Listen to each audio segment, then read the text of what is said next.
WPL 2026 में एक बार फिर धमाकेदार, जानदार, शानदार मुकाबला देखने को मिला। और ये मुकाबला था भाई लोगों RCB women's versus Gujarat giants की विमेंस। गुजरात जायंट्स अभी तक इस टूर्नामेंट में बहुत अच्छी दिख रही थी। स्टार्ट बहुत बढ़िया किया था, ताबड़तोड़ किया था और ऐसा लग रहा था कि ये टीम कुछ हद तक दूसरी टीमों से काफ़ी ज़्यादा अच्छा प्रदर्शन करने वाली है। लेकिन अब जाके इसका थोड़ा सा कैंपेन डीरेल हुआ है, लेकिन अभी इसको बहुत सारे मैचेस खेलना बाकी हैं। आरसीबी के साथ ये दूसरा मुकाबला था और दूसरा मुकाबला भी बुरी तरीके से हार गई है गुजरात जायंट्स। गुजरात जायंट्स का टॉप ऑर्डर फ्लॉप रहता है, मिडिल ऑर्डर में भी बहुत ज़्यादा कमियां हैं और लोअर ऑर्डर थोड़े बहुत रन बनाता है। बाकी कोई इस समय इस टीम के अंदर रन नहीं बना रहा है। जो मुंबई इंडियंस की प्रॉब्लम है वही प्रॉब्लम गुजरात जायंट्स की, कि उनका एक फिक्स प्लेइंग 11 नहीं है, जिससे उनको दिक्कतों का सामना करना पड़ रहा है कंटिन्यूअस। चलो स्टार्ट करते हैं भाई लोगों। इससे पहले आप लोग एक काम करना, वीडियो को लाइक कर देना, चैनल को सब्सक्राइब कर देना। चलो स्टार्ट करते हैं। आरसीबी विमेंस ने टॉस तो हार गई थी बेचारी। गुजरात जायंट्स ने टॉस जीता और पहले गेंदबाजी करने का फैसला लिया। वो सोचा कि गेंदबाजी करने से क्या होगा, कि हाँ बाद में ड्यू आएगी, रन बना लेंगे। ये आरसीबी विमेंस की जो टीम है वो बहुत तगड़ी टीम है। बैटिंग में अगर ऊपर से 2-3 विकेट गिर जाए तो नीचे नंदे दी क्लार्क, ऋचा घोष, राधा यादव, श्रियंका पाटिल भी 1-2 हिट मार लेती, तो ये पूरा नीचे गैप है। मिडिल ऑर्डर थोड़ा सा कमजोर था, लेकिन आज मिडिल ऑर्डर में एक लड़की ने आकर बेहतरीन बैटिंग करी और उस टीम को निकाला। टॉप ऑर्डर बिल्कुल पैक्ड है। ग्रेस हैरिस, स्मृति मानधना और जॉर्जिया बॉल, तीनों के तीनों बहुत खतरनाक है इस टॉप ऑर्डर में। और जिस दिन ये तीनों में से कोई एक चलता है, आरसीबी एक तरफा जीतती है। आज बात करेंगे कि किसने कहां पर रन बनाए। बॉलिंग की बात करें आरसीबी की, तो बॉलिंग आरसीबी की इससे भी ज्यादा बेहतर है। टॉप ऑर्डर में जिस तरीके से सैली बॉल गेंदबाजी कर रही है यार, भुवनेश्वर कुमार का दूसरा रूप नजर आ रही है सैली। और फिर लॉरेन बेल तो अलग ही लेवल की बॉलिंग कर रही है। बीच में आकर श्रियंका पाटिल, नंदे दी क्लार्क, ये दोनों दूसरी टीम को रन बनाने ही नहीं देते हैं। तो ये पूरी कहानी है आरसीबी की। और फिर राधा यादव के भी ओवर अच्छे जाते हैं, तो इसका मतलब आरसीबी पूरी तरीके से गिरफ्त में ले लिया। आरसीबी ने इस समय इस टूर्नामेंट को अपने कब्जे में ले लिया है। मेरे हिसाब से अगर मैं जितना सोच पा रहा हूँ, जितना समझ पा रहा हूँ, आरसीबी इस समय टॉप पर चल रही है। चलो भाई लोगों बताते हैं आपको कि क्या कहानी रही है आरसीबी की। तो आरसीबी विमेंस ने पहले बैटिंग करते हुए 178 रन बनाए और स्कोर कार्ड बताते हैं और आप लोगों को। आरसीबी विमेंस ने 178 रन बनाए।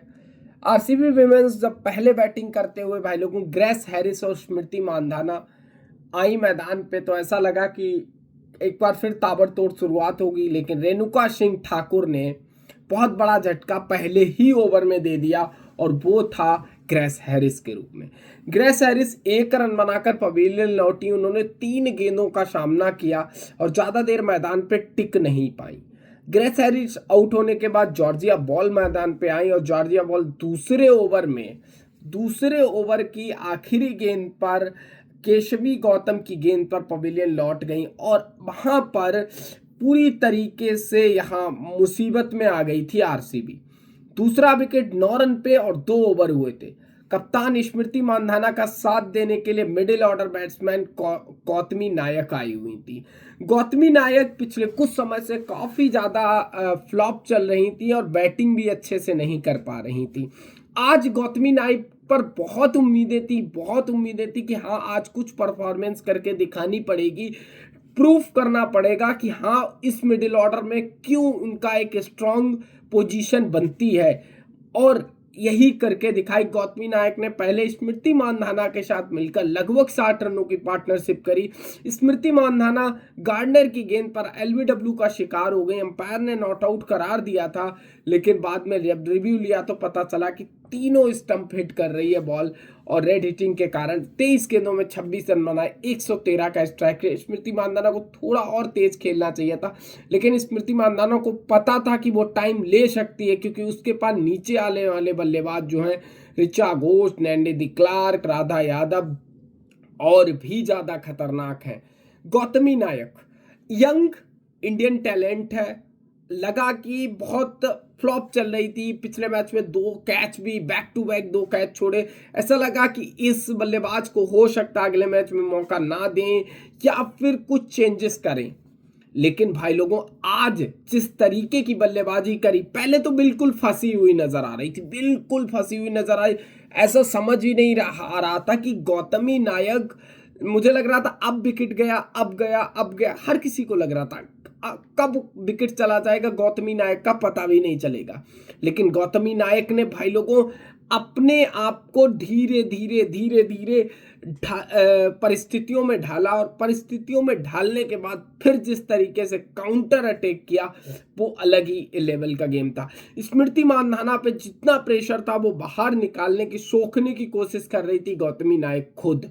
गौतमी नायक ने शानदार 73 रनों की पारी खेली, शानदार 73 रनों की पारी 55 बॉलों में, जो गौतमी नायक इतनी फंसी हुई नजर आ रही थी। एक समय तो 6 रन थे, 12 बॉलें हो गई थी, लेकिन फिर जिस तरीके से गौतमी नायक ने अपने आप को धीरे धीरे इवॉल्व करना शुरू किया और गेम में अपने आप को सूट पाया, वहां से 73 रन बहुत हो जाते हैं। 55 बॉलों में 70 मिनट बैटिंग करी, 7 चौके लगाए, एक शानदार छक्का लगाए डीप मिड विकेट के ऊपर से, 132 का स्ट्राइक रेट।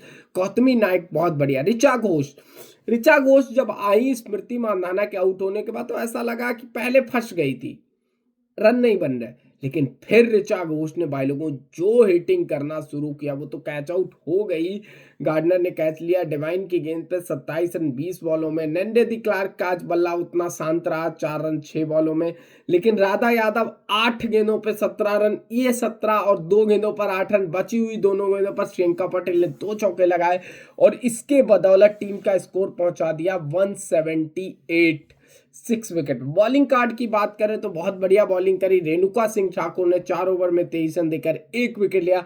कैशवी गौतम ने 4 ओवर में 38 रन 2 विकेट लिए, कैच भी ड्रॉप किया और एक थ्रो बाई का चौका भी दिया, तो लगभग इनके पास 4 में 50 मान लो। Ashleigh Gardner 4 over 43 run 2 wicket. Happy Kumari 1 over 10 run कोई विकेट नहीं। शोफी डिवाइन ने बहुत बढ़िया बॉलिंग करी, 4 ओवर 25 रन 1 विकेट। जॉर्जिया बहमी 1 ओवर 13 रन कोई विकेट रही, 2 over 20 run. Tanuja Kanwar, Beth Mooney के साथ सोफी डिवाइन मैदान पे आई भाई। सोफी डिवाइन और बेथ मूनी पहला ओवर तो खेल गई, कैसे तैसे पहला ओवर खेल गई भाई लोगों, 3 रन लिए लॉरेन बेल का। लेकिन जैसे ही सैली सतगरे बॉलिंग करने आई, सैली सतगरे की पहली गेंद पर ही बेथ मूनी भाई क्लीन बोल्ड हो गई और क्या स्विंग हुई, गेंद पड़ी और सीधे अंदर आई, और जब अंदर आई स्टंप को लेकर चली गई। 3 रन बनाए 4 बॉलों में भाई लोगों, और जो ज्यादा महत्वपूर्ण थे 3 रन 4 बॉलों में, 5 मिनट बैटिंग करी। सोफी डिवाइन को जॉर्जिया वॉल के हाथों कैच कराकर उसी ओवर में दूसरा झटका दिया भाई लोगों, क्या बोलते हैं, सैली सतगरे ने। इसके बाद तीसरे ओवर की आखिरी गेंद से पहले 5वीं गेंद पर लॉरेन बेल ने कनिका आहूजा को आउट करके भाई लोगों को क्लीन बोल्ड कर दिया, एक और झटका दिया। आरसीबी अब टॉप पर थी, 5 रन पे 3 विकेट। इसके बाद अनुष्का शर्मा जो बहुत ही ज्यादा अनप्रिडिक्टेबल बैटर हैं, उन्होंने थोड़े हाथ दिखाने की कोशिश करी बट कामयाब नहीं हुई। 18 रन बनाए 20 बॉल। कप्तान एस्ले गार्डनर ने कोशिश करी कि हाँ टीम को अच्छे पे ले जाए, बट टीम कोई और साथ देने के लिए नहीं खड़ा हुआ। 20 ओवर में पूरी की पूरी टीम 117 रन ही बना पाई, इस तरीके से हार गई। लॉरेन बॉल ने 4 ओवर में 1 point 23 run 1 wicket. Saili Satghare 4 over 21 run 3 wicket. Nadine de Klerk 4 over 17 run 2 wicket. Radha Yadav 4 over 34 run 1 wicket और श्रियंका पाटिल 4 ओवर 19 रन और 1 विकेट। ये कहानी रही भाई लोगों। पॉइंट्स टेबल पर चलते हैं कि पॉइंट्स टेबल क्या बता रही है। आरसीबी भाई लोगों क्वालिफाई कर गई है, 5 में से 5 मैच जीतकर 10 पॉइंट्स के साथ। मुंबई इंडियंस ने 5 मैचों में 2 जीते 3 हारे 4 पॉइंट। यूपी वॉरियर्स 5 मैचों में 2 जीते 3 हारे 4 पॉइंट। गुजरात जायंट्स वुमेन्स 5 मैचों में 2 जीते 3 हारे 4 पॉइंट्स। दिल्ली कैपिटल 4 में से 1 जीते 3 हारे 2 पॉइंट्स। तो नेट रन रेट पे कहानी कहीं ना कहीं अटकेगी इस टूर्नामेंट की। ये देखने वाली बात होगी कि किसका नेट रन रेट कहां पर हाई होता है और कौन इस टूर्नामेंट में अजय बढ़त बनाता है। फाइनल में तो मुझे लग रहा है आरसीबी डायरेक्ट क्वालिफाई करेगी। और अगर आरसीबी डायरेक्ट क्वालिफाई, बचे हुए मैचेस आप लोगों को बता दें, आरसीबी के 5 मैचेस बचे हुए हैं और एक दिल्ली से बचा हुआ है, 4 मैचेस और 3-4 मैचेस और बचे हैं। देखने वाली बात होगी, 3 मैचेस और बचे होंगे आरसीबी के। तो आरसीबी अच्छी स्थिति में है और गुजरात जायंट्स, मुंबई, इनको काम करना होगा। कल यूपी दिल्ली का मुकाबला शायद मुंबई से है, तो देखने वाली बात होगी कि कौन जीतता है कौन हारता है। भाई लोगों, चैनल को सब्सक्राइब कर देना, वीडियो को लाइक कर देना। मिलेंगे अगली वीडियो में, तब तक के लिए धन्यवाद।